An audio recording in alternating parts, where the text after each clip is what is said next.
Hey listeners, welcome back to the Dreadful Dialogue, a podcast where we chat about all things horror. My name's Alyse. I have my co-host Kristen.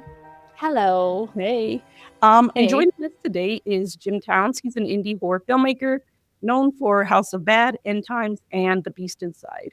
He is also an author and has written Bloodsucker City, American Cryptic, and his latest book is called Braddock's Falls. He's known for blending genre thrills with character-driven storytelling. We're super excited to have him on to talk about his creative process, tell us some fun stories about making horror films, and talk about how he brings his bold, independent visions to life. He also has a new film coming out, soon to be released, called Mercy, which we hear is going to be going on the film circuit. So with that said, I want to welcome Jim Towns to the podcast. Thank you, guys. So it's good to be here. Thank you so much. Oh, glad. We're glad to have you. Yeah. So our first question that I want to get right into, because I am a huge fan of your movie, The Beast Inside. I watched it when it first came to VOD. We've had Sadie on the podcast before, and I really want to hear from you about how you guys came up with the concept of the movie, how you guys wrote it. I heard it was during COVID, so please tell me all about that, or tell us. Wow. Yeah, because it's kind of COVID era, and like so much of that just seems so far away now. But Sadie and I had worked on a bunch of things together. She was she was in her first horror movie was House of Bad, basically. When she was getting into been acting and stuff. So and she was great in that. We had a great partnership for that. We went on and kept collaborating a little bit. She was in she has a small part in End Times and was great in that. I produced the Bill Murray Experience for her documentary, and did the animation and everything. She'd sort of had a bunch of editors. She'd gone through a series of editors who were trying to tell her what the story needed to be. And she was consulting with me, and I was like, well, you know what the story is supposed to be. It's your film. So you need to find the editor that is going to make this the truest version of your project. And that ended up being me. And so we worked on that for a year or two. And then, yeah, we'd sort of been trying to figure out a new project together. And The Beast Inside just kind of evolved. She reached out to me, if I remember correctly now. She reached out to me and said, I've got this idea about a woman who's possessed, and nobody believes her. They think she's just like a drug addict or something. And so she has to go to this hotel, or cheap motel rather, and try and exercise herself. And she said, what do you think about that? And I was like, this is 2020, I think we're having this conversation, 2021. And she said, what do you think about that idea? And I said, I think I started writing that almost identical idea in like 2016, and I got to page 30 and kind of petered out. And I sent her the pages like, no, seriously, like we basically come up with the same story separately. And this is like the hive mind kind of thing, I think, going on, because we'd worked together so much. And so then it just turned into, it was one of those things where you're trying to make a movie, and you're trying to get things together and then suddenly everything falls together. And you've got like a month to get it all set up and ready to go and everything like that during COVID again. So it was like kind of a rush to get it all set up. And we went through a couple of financing things and finally, secured that. She found this crazy motel location, which worked out great for us. And we sort of split casting. She found some people. We had a casting agent that found someone. I brought in one or two people, like crew people. Chad Courtney, the guy who had shot House of Bad for me. We hadn't worked together in years. And I got to bring him down from Seattle because I don't know why we couldn't find a DP in Los Angeles of all places, but apparently no. So, but we kind of wanted to get the House of Bad band back together a little bit, and that's kind of what we ended up doing. And it was a frenetic 9 or 11 days of shooting, and then we did some pickups and everything. But Sadie did a great job producing and starring, which is two very different parts of your brain, right? You're doing which you're separately, and I couldn't be happy with how it came out looking. And I think it's an unusual exorcism story. Like it's such its own sub genre now that I think you do have to find a way to an in to it, right? To find a way. And I think I want to say it was Sadie's idea, because we were shooting in December. And I think it was Sadie's idea to make it a Christmas set exorcism movie, since all that stuff was up anyway and everything. So I don't know if anyone else has done a Christmas exorcism movie, but we did. We were joking we were going to call it like go ahead. I feel like I didn't pay attention. I'm like, did I miss the Christmas decorations? Yeah, it's subtle. Yeah. It's not. Yeah, there's lights and stuff. Yeah. Okay. Yeah, we were joking Yeah. we were going to call it a Christmas exorcism and make a cover that looks like a Hallmark movie, right? Yeah. That would have been great. I mean, there, That would have been amazing. Christmas horror is so. I mean, holiday horror movies are so popular. So adding those Yeah. two would have been very unique. I mean, We I love that thought it it was was just the the fact thing. that it wasn't your stereotypical like. This was like the priest was like falling on hard times. Yeah. Yeah, He was yeah. dealing with, and I actually had asked her. I was like, "Was this intentional or did it go over my head?" I thought it was interesting how she kind of weaved in like maybe there was like something generational going on, like they were inferring she had done drugs but she didn't do drugs, did she, didn't she? It was Yeah. kind of almost slightly ambiguous, and I thought that was a great way to weave in like this is what happens in real life, like sometimes what the generation goes through before you, they can pass that on to you positively or negatively. You could go one way or the other. I thought that was so smart, the Yeah. the way that was done. Yeah, and there's like a mental illness thing in there too, where Yeah, like Yeah. how easily and I can tell that you, too. you guys, I don't have to tell you guys, but my wife has told me all of it. Like she and I can go to the same doctor with the same issues, and male or female, that doctor's reaction to me will very often be different than it is to her. Yeah, Yes. definitely. There's such a double standard, and we thought this was a good way to sort of address that issue too, of like not believing Yes. women, right? Yes. Yeah. So I think if you can take something fantastic in its concept, but have all these elements of it that are very understandable to anybody in their real life situation, then I think it's easier to get people invested in the characters. Yeah, I mean, I was highly invested in her because of that, and like you said, the mental illness, the possibility of mental illness, and thank you for bringing that up because that is so true. Yeah. I could go off on a personal rant right now, like Yeah. with doctors, but kudos to you for doing that, No, pointing thank out you. that Absolutely. using her in that. It was amazing. I thought it was such an Thank you. interesting concept. I loved that she was like, I'm gonna go figure this out myself. Like, Right. and the fact that it was an exorcism on herself. Yeah, I mean, there. I don't know. We haven't established if there was actually ever a Christmas exorcism movie, but I don't recall a self exorcism movie. So that was No, That no, and too. that was I think that was the big unique thing about the thing. Also, we have 3 exorcisms in the film too. She does it 3 Yeah. times, so like I feel like you get more bang for your buck there. I'm told by October, or by the distributor, that it is coming out on DVD very soon and Blu-ray. I think so. There's going to be a physical Wow. release okay. really soon. Yeah, Yeah, it was Nice. on VOD, and then last I looked, I think it's still on Tubi if people want to check it out. Mhm. So that's somewhere Yeah, I you Yeah. think can so. watch that movie. Please do. Your storytelling is so good. I love it. I love how you Oh, just like let it all flourish.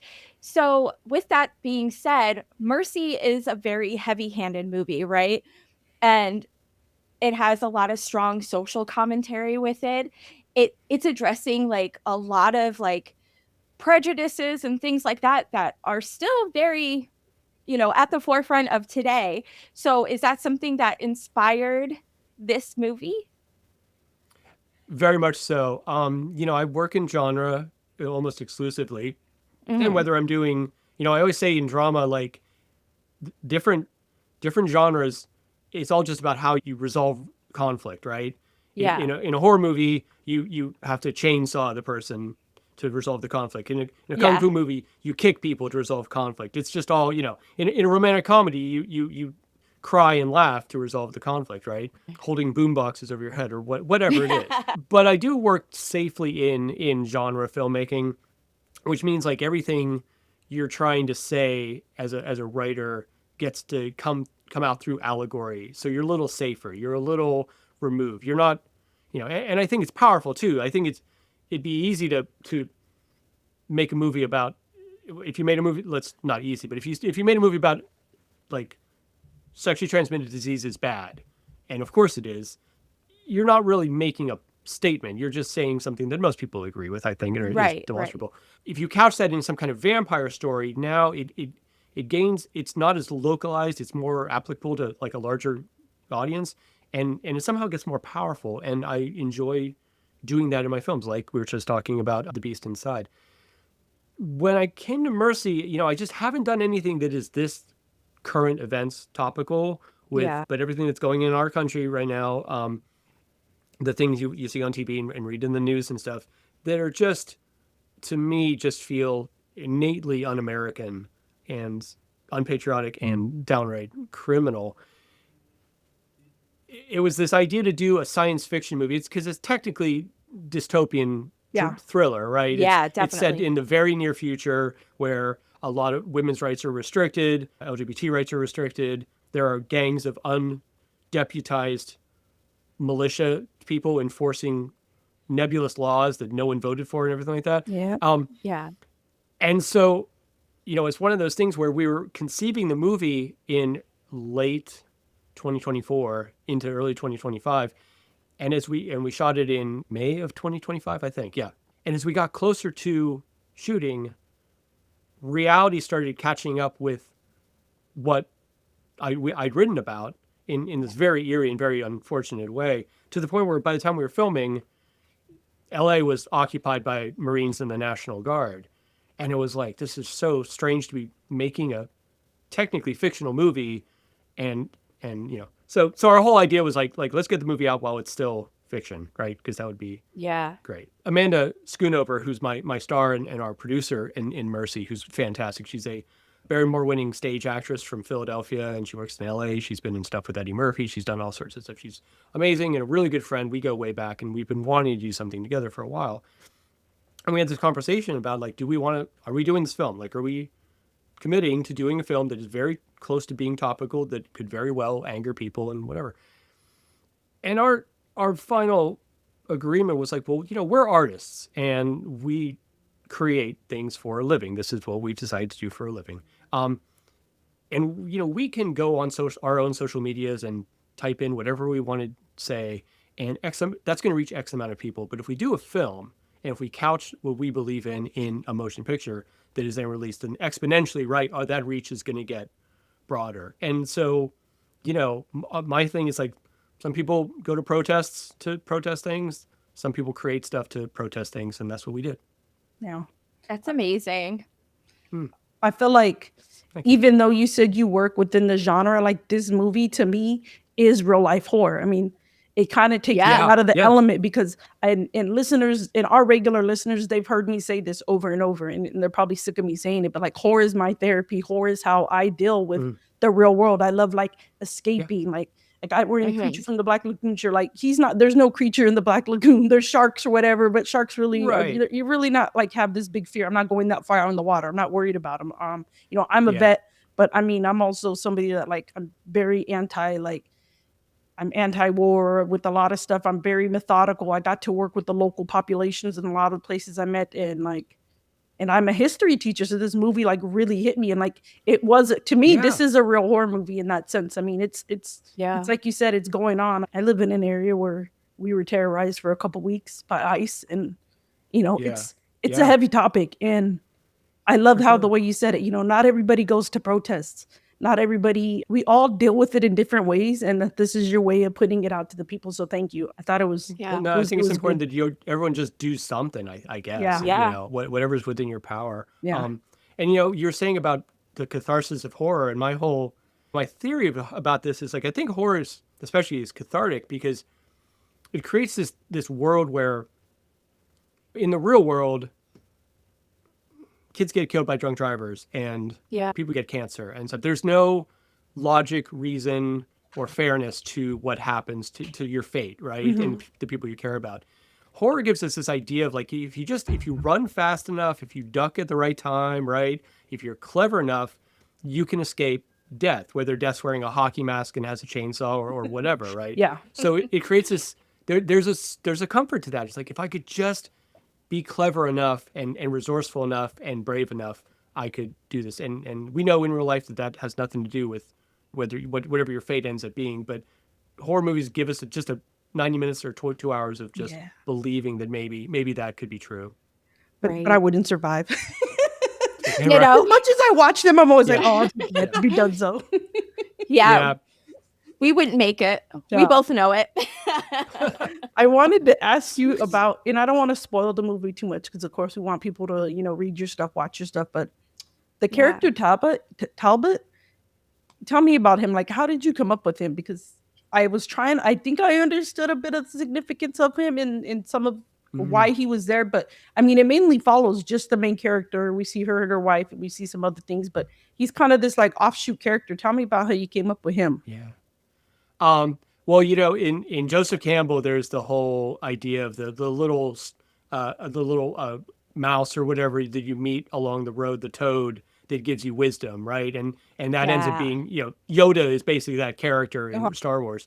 And so there was always this idea that she was gonna, that happens close to halfway through the movie, and thus far we have not, aside from a few of her male friends at the party, she hasn't really had a serious encounter with a man who is not threatening or whatever to her, right?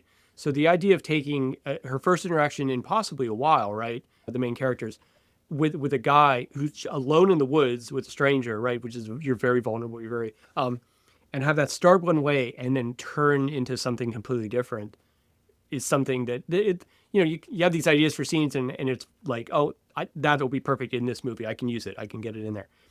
Then we were really lucky enough to get John Jeswa, who is a Philadelphia-based actor. He's incredibly talented. He was just in Task, the Mark Ruffalo HBO series. Yeah, I've heard of that. He's got a Yeah. serious role in that and stuff like that. He's like his CIA contact and stuff. John is an incredible actor, an incredibly giving actor, incredible caring guy. And that was the idea of like, well, what if we took what if this character who's a gay man who's a former stage actor who couldn't be less like the white trash thug thing. What if to survive, this guy's created this white trash thug character that he plays while he wanders this dystopian world. And it takes him a minute to realize that Mercy is a safe person. So very slowly that the accent changes, the voice changes, the posture changes, and he turns into this very kind and meaningful interaction for her. And it was a perfect blend of a good idea and then two great actors, Mercy, Amanda, and John, that could pull that scene off in just two. I didn't overshoot that. It was just two medium shots, one by one and stuff like that. And Mercy was just amazing because we were working with mostly stage actors from the Philly scene who also do a lot of film stuff. Yeah. And the only reason I think we were able to shoot that movie so fast is that we could take a 5 or 6 page scene and these stage actors could just run it through all the way without a problem. Wow. Back up. I could move the camera. They run it through, back up. We shoot 6 page scenes in like 2 hours, which is unheard Oh my of. That is gosh. amazing. Yeah, That's oh, it's- incredible. I mean, I'm sure they have strong They- memorization skills too, right? They I just mean, do it. Yeah.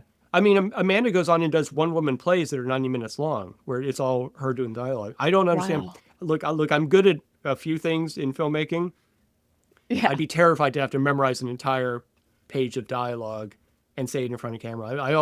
I just always am so impressed with my actors that they're able to do stuff like that. Yeah. It's an impressive thing. You're in front of people too. Like people are staring at you doing it, so you have to be self-aware and stuff. And I think they learn to create these barriers and stuff that allow them to just go there. And I think that the best thing I can do as a director is always to create a environment on set that feels safe and nurturing, that they can go to vulnerable places and feel like that's okay and no one's going to judge them and stuff, and they can try things that might not work out or what have you. And that's, to me, that's just, I don't think directing is really about like telling someone to go up this way and go down this way. And it's casting good people and getting the heck out of their way, and then just guiding them when it's needed a little bit, little nudge. yeah. I also like during the scene, like it was almost like they're like breaking bread, right? Because he has a sandwich and he's like Yeah. offering it to her, and like that's such a Right. huge like cultural like a divide between different cultures, right? When you invite somebody Yeah. into your home or you share food with them. Yeah. At least in my family, like that's what we always joke. Like I grew up with the kind of family they're very much like if somebody comes over, like my fridge is open, like my table is here, Right. Yeah. like we're here to Yeah. share. We're here. I mean, Same. and that bridges across many cultures and different people. So I love that too. That like they were just these two strangers and they're willing. He was like, "Hey, you want some of the sandwich?" Basically. So I thought Yeah. that was cool. Yeah, And he was has probably hungry pita. too. They're both struggling probably, right, to eat. Yeah. Yeah. Yeah, he has pita, and it was something else in the script. And I can't remember. And we went to the was it store to pita? buy Okay. tortillas or something like that, and they didn't, because it was like Germantown in Philadelphia or something like that, and they just didn't really have tortilla they didn't have the thing we needed. So Okay. suddenly it's like, well, now it's pita. Okay. Okay, I thought it was a sandwich. I'm already recalling Yeah. correctly. Okay, you got me. On that. Yeah. But That's okay. he was trying to share food with her. Yes. I Yeah. loved it. And I just like that image. She's trying to cut an orange, and then she stands up and she's got this little Swiss Army knife. Yes. And I love the it's almost so silly, but like this is her only means of self-protection, and it's Yeah. like the little, I like what's remember it gonna thinking do, that. I remember right? But thinking, like, why is she dressed that way? Like, I would be and then, like, I was, like, thinking again, like, I'm in the military or something. I'm like, "Wait, she might not yeah, have access to, like maybe they're right, expected to Exactly. dress that way because 'cause they're women," and, like, it's like, yeah, you have to think about the situation that she is living in at that time. Like, that was probably all she Yeah. had access to because she wasn't prepared to go on this exactly. long journey in that I Well, outfit. mean, she's living in a world where women aren't allowed to wear pants. Exactly, that's yeah, what I meant. It's yeah. that Yeah. progressive. So that was the idea behind it. She's got to wear this dress, but she Yeah. luckily she has boots, I guess. But yeah, But yeah, I thought that at the first moment, and I was like telling my husband as we're watching it, I'm like, "Why is she wearing it?" And I was like, "Oh yeah, she's probably not allowed to have like anything else yeah, but that Yeah, outfit, yeah. that exactly. outfit." So Exactly. And thank That's why goodness like she her. ran into him. He yeah, was like a warm hug, you know? She really Yeah, needed yeah. that. I think She so. really needed that. And I think the audience needed that too. Yes. I think someone watching needs like that moment. Is like, okay, there are people out there you're safe with. It's not just a blanket kind of judgment and stuff. Yeah. So, we'll shift gears to End Times. I love that movie, by the way. So fun. Oh, awesome. What's the inspiration behind it? There's so many cool elements. I love the characters. The setting is Yeah. awesome. Like, I yeah. End Times came about. With the actress Jamie Bernadette. She and I tried to get a film going way back in, I don't know, 2007 or something like that, and it cast her in it, and it hadn't happened. The financiers backed out, which happens. Yeah. uh, and a couple years had gone by, and she and I had stayed in touch, and then I shot a little test footage for something, and I asked her if she would do it, and she showed up, and she was like, I love shooting with you. Let's figure out how to do this for real. Way back before I moved to California, even like 2005, I started writing a post-apocalyptic film called Pandemic. Oddly enough, Yeah. yeah. I mean, And that pandemics was right on the existed heels before, but of now it's when, just a forefront work. yeah, there was the whatever it was, it was the bird flu thing in Canada. It was like the H1N1 or something like that had just Oh, happened, yeah. and it was Yeah. this idea of what if they're because even then they were talking about diseases jumping from animal to humans, right? Because of and this mostly happens because of overpopulation, because humans are encroaching into animals thing, which is more or less what they think, what some people think is what happened with COVID. So anyway, Jamie and I talked about some ideas, and I kind of dusted that one off and rewrote it a little bit and stuff. And the whole idea of it was like, whenever you see a lot of post-apocalyptic stuff, it's very often you're seeing people who are very good at living in a post-apocalyptic world, right? It's like Denzel Washington in Book of Eli, or Yeah. it's Viggo Mortensen in The Road, right? Like these people have like a certain skill set that has enabled them to survive, and that's why we're watching them in the movie, because they've survived when other people just have not. My idea was like, what if the Orange County chick who is never really wanted for much, and who's like her idea of a terrible day is when Starbucks doesn't have the flavor coffee she wants, right?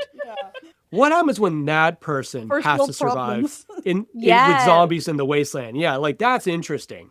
Mm-hmm. And then from there, it was just what if she meets that person that is really good at surviving and stuff like that, and it's a movie about someone training someone else to live in this new, very awful kind of world. I really like two-parter movies. I really like doing films. Beast Inside is the same thing. It's the two characters mainly having the interaction. And I just like being able to take 90 minutes or 2 hours and explore the evolution of a relationship through the ups and downs and then everything. So that's how that came about. We shot that in way back in the late 20 teens, actually, because it took a couple years to come out.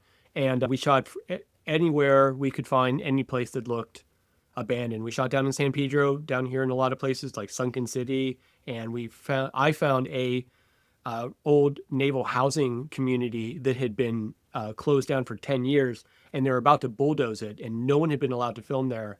But then the guy who said like, look, they're just about to develop it, so we're not going to be in charge. The developer will be. Maybe talk to him. And I talked to this old guy with a bulldozer, and he was like, yeah, just you can shoot from 4 till sundown, which it was summer, so that was like we could only shoot like 4 hours a day. But we would shoot in like a house, like someone's first scenes are in place in a house, right? We would Yeah. shoot inside that house, a scene. We'd come back 2 weeks later. We shoot other stuff. We'd come back 2 weeks later, and now it was like a pile of rubble, that house. And we'd shoot in the same location, but now it's a pile of rubble, so it looks like a different thing.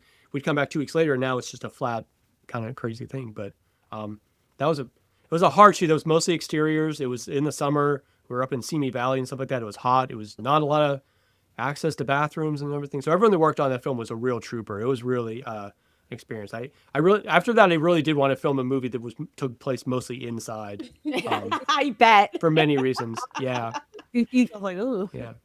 Yeah. But it was tough because that movie didn't come out for a few years, and we were kind of stuck in post for various reasons. And I was pitching stuff around and trying to get stuff made, and I was talking to them, showing them end times, but they're like, but it didn't come out. So if I give you money to make a movie, will it come out or will it not come out like your last film did? So it made it really difficult to sell myself as a thing. And that's when I started actually going back and writing, novels, because I didn't need a crew, I didn't need a budget and stuff like that. I could keep an output coming out without doing that. So that my fiction writing career kind of got kickstarted during that kind of down era until I started doing. I did a pilot called Immortal Fists, and then I did Beast Inside. So, but it's a couple sketchy years there. It was a little scary. yeah, I hear that's like one of the hardest things, and I'm sure in indie filmmaking even more securing money. And that Yeah. also has been kind of thinking because we're in SoCal, and the cost of producing movies, from what I understand, has just gone up like exorbitantly, and that's why we're losing a lot of people going to other states. Is that affecting you as a filmmaker? I'm on the indie side, so the weird thing is that so many people I know who work in the studio system or on network TV and stuff. Yeah, it's really scary for them. A lot of them are not working. There's not a lot of stuff going on. There's still stuff happening. It's not a ghost town, but I mean, it is smaller. Meanwhile, as an indie filmmaker, I've never been busier than the last 4 years. I'm constantly, finishing one project and starting another.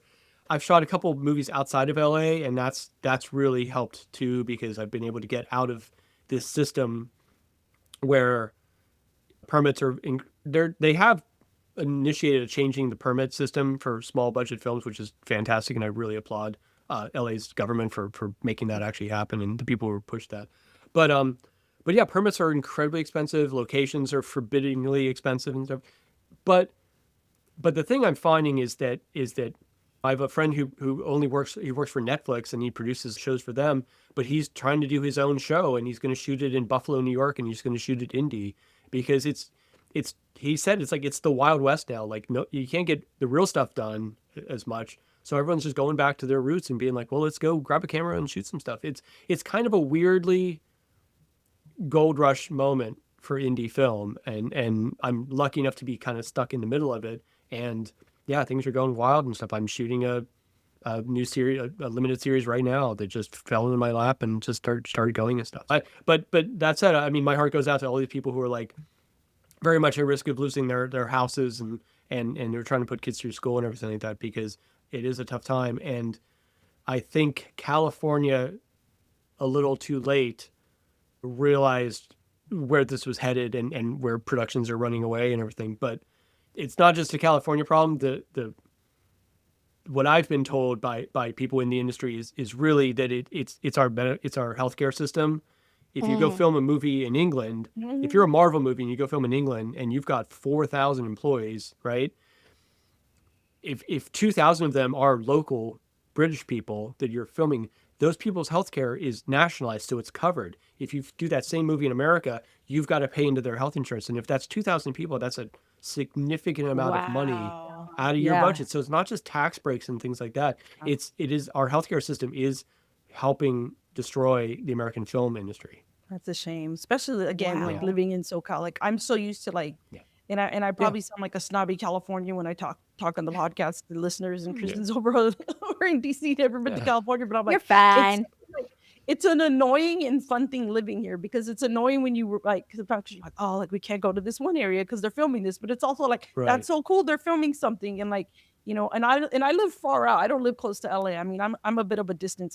Yeah. But, like, I could still run into, like, celebrities, like, I'm in between, like, Palm Springs and LA, so I could still run into people at, Oh, like, okay, yeah. random spots, and, like, you Yeah, see it yeah. happens a lot less and less, but it's really interesting how you're like, "It's not affecting me," you're like, "Welcome to my game, I've been doing this for a while, guys." Yeah, Even yeah. hearing I mean, seriously, it's like you're scratching for pennies and stuff. yeah, Yeah, and cutting corners and finding cheaper ways to do things, and it just it forces you to be more resourceful.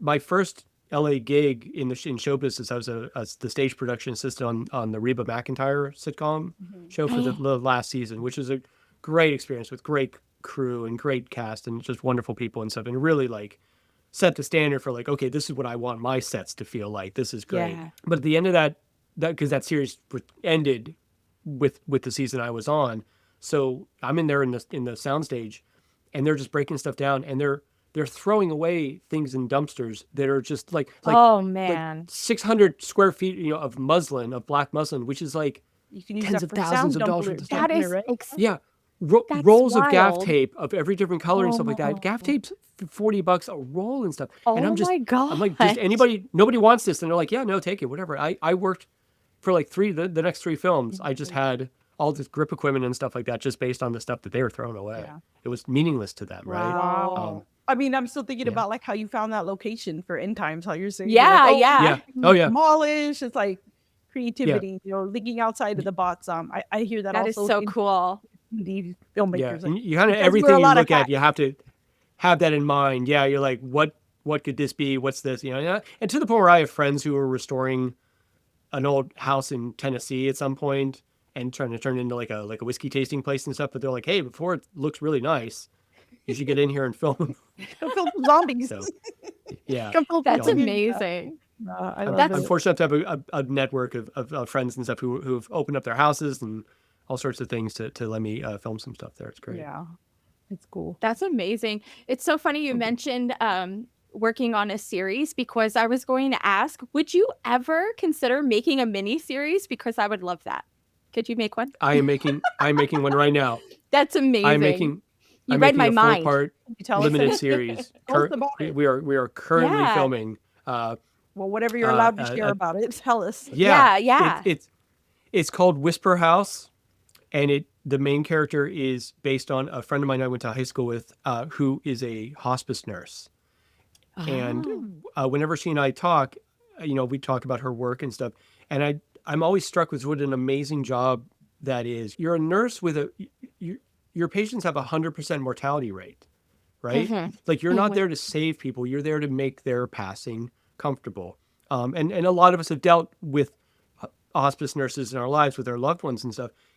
But you only really usually meet a hospice nurse at one of the worst moments of your life too. These people kind of pass in and out of people's lives when they're in their worst place. And I just thought it would be an amazing, very unrealized, type of character to have as a main character in a thing. So yeah, it's set in a house that is like a private house for people who are terminally ill, and the main character is she's played by an actress named Hillary Hart.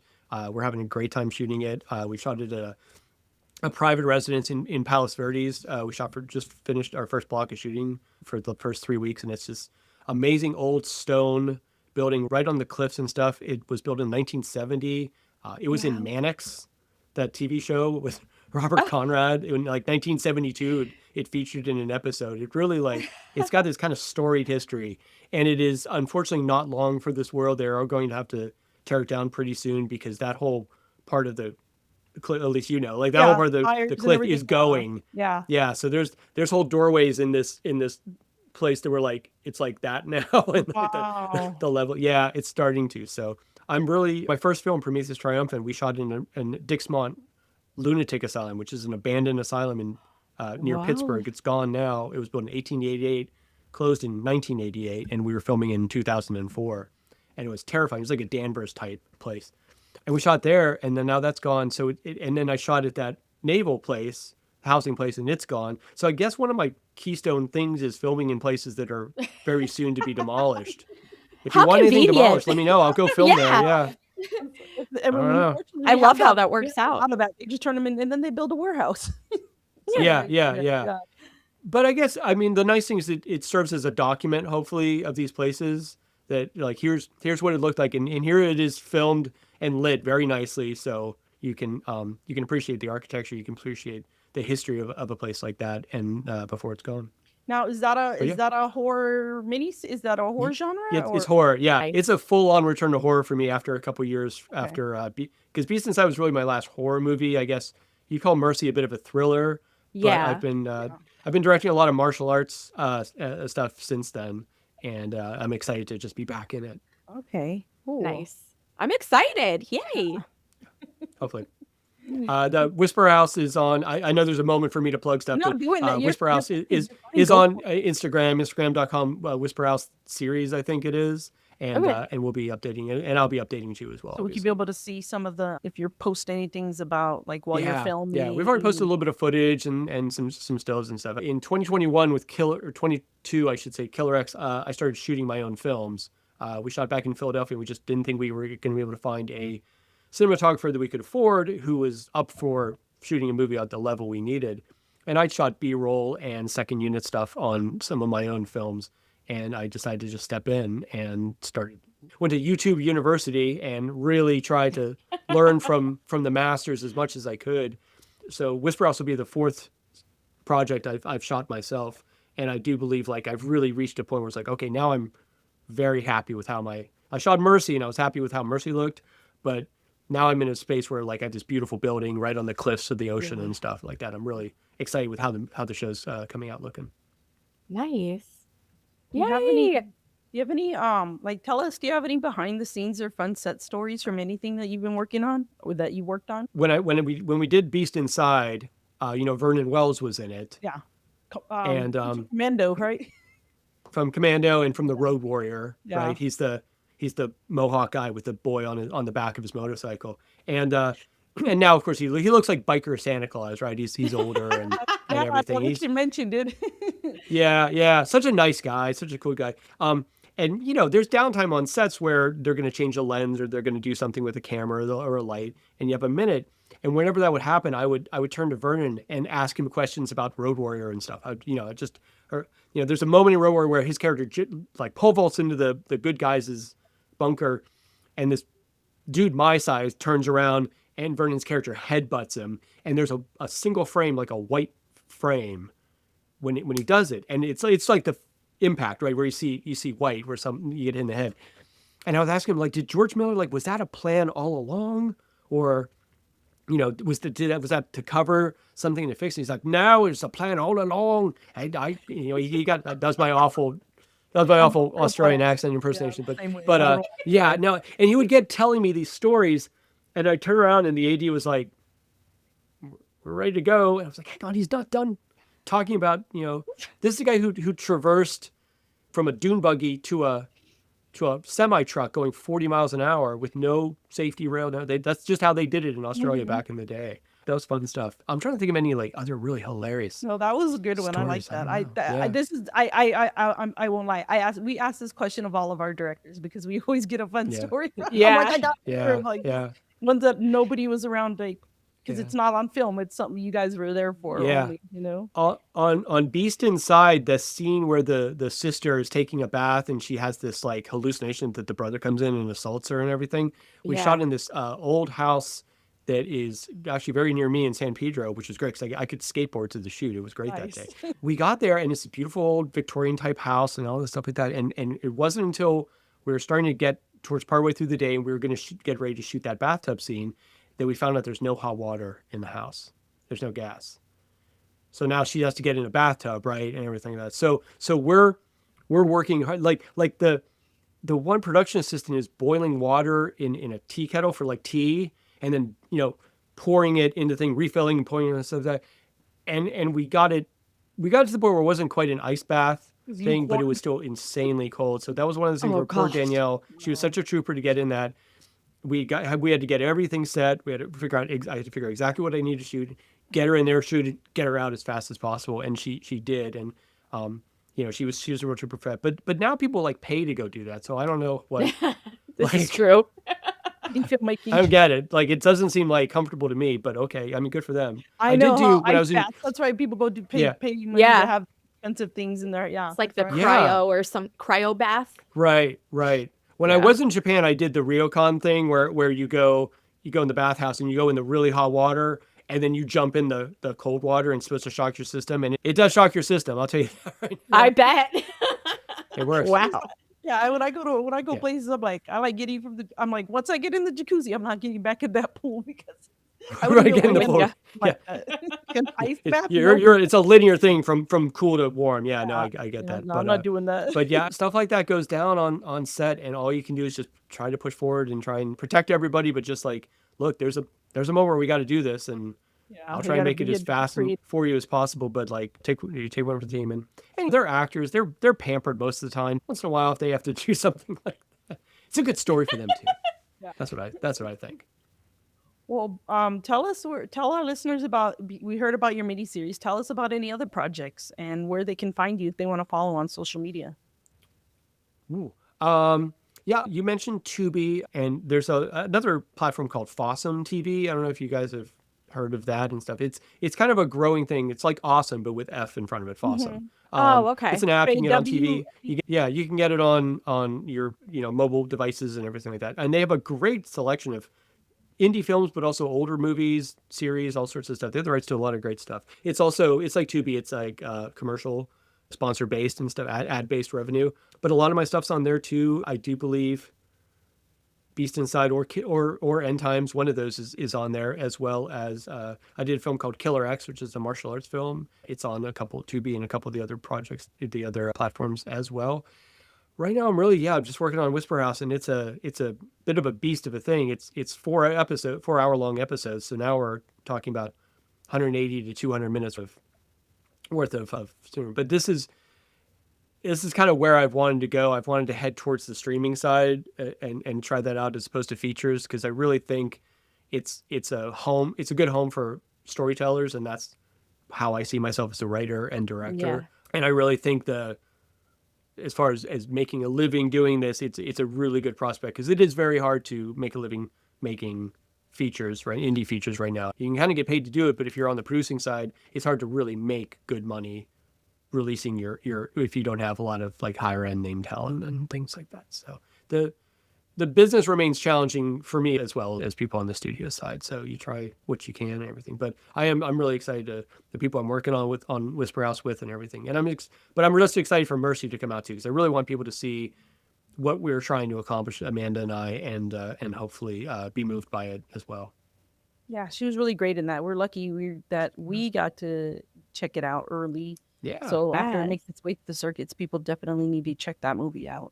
What about social media? Do you have a big presence on there where people can follow to find Yeah, I'm on there quite a bit. I think I'm about as popular as a middle-aged white dude can be on social media. It's not.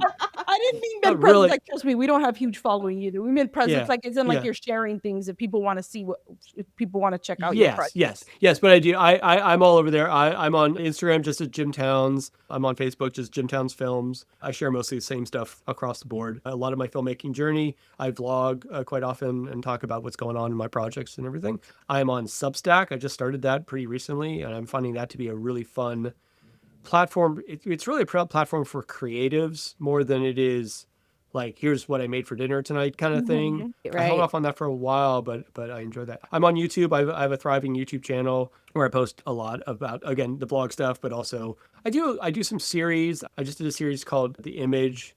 I've recently rediscovered still photography and really have been enjoying it, getting back into just me and the camera taking a still image as opposed to the crew, the film, the whole thing. And so I like to do little series and stuff just about my journey and stuff that maybe that helps other folks in their thing. You have a So, podcast as well, too, right?